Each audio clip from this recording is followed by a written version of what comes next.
Thank you all for being here today.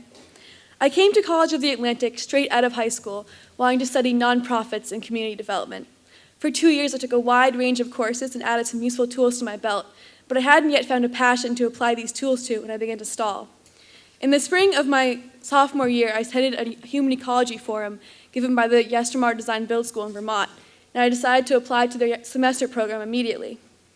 The following fall, I spent 16 weeks designing and building a tiny house, a 227 square foot tiny house with 10 students from around the country. After my semester in Vermont, I was hooked on design build, and I came back to the college trying to seek any related experiences and courses I could find. I took a class with Ernie McMullen, Two-Dimensional Design Studio, and during the course, he found out that I was interested in architecture and offered to line up an internship with Stuart Brecker, a local architect in town. During my internship, I gained invaluable experience working in a small firm and further solidified my interest in the field. And I also began to think more deeply about a senior project for myself the next year.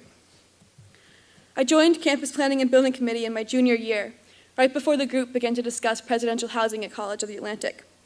Looking to frame the issues, we interviewed Darren and Karen Collins, as well as Steve Katona and founding president Ed Kalber. It was decided that the committee would further explore the concept of presidential housing at COA, and that was how my senior project was born. I was charged with developing a program outlining financial models and studying the college's properties for development suitability. For the first credit of my senior project, I began working on the program for the proposed presidential house.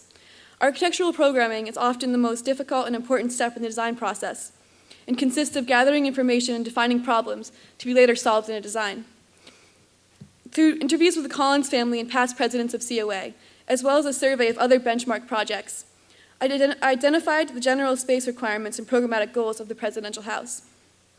The main programmatic goals are to provide housing on COA property for present and future presidents, to create a comfortable, efficient home that reflects the environmental and educational mission of COA, to design for graceful adaptation to future alternative space needs at COA, and to save the college money by translating an annual savings and housing allowance to a lower debt service on a loan or a mortgage.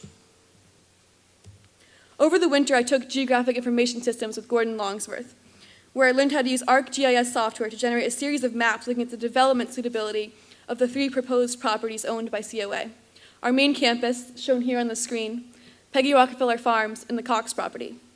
In the spirit of Ian McHarg, landscape architect and author of Design with Nature, I created a series of layers looking at surface hydrology, ecology, zoning, and current use. And I distilled these into a final map expressing development suitability. Along with the maps, I compiled a list of the pros and cons of setting a presidential house on each of the properties. One of the largest impetuses for building presidential housing at COA is financial.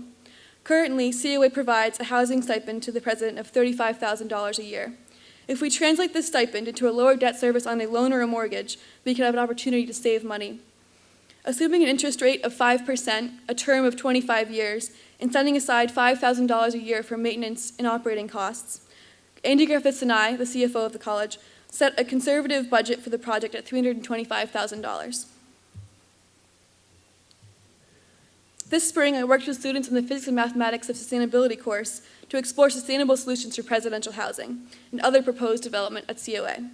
We researched state and federal incentives, calculated the wind and solar potential on the properties, and made recommendations for materials and best practices. Our work was shaped around the recently adopted energy framework in which COA aims to be fossil fuel-free by the year 2050. We must take proactive steps to ensure that any new development inherently meets these criteria.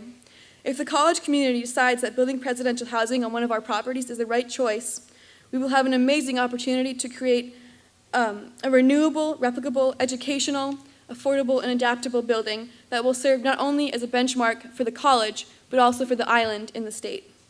My senior project was an incredible learning experience for me, and I hope that it will serve as a very solid foundation for future classes, projects, and development.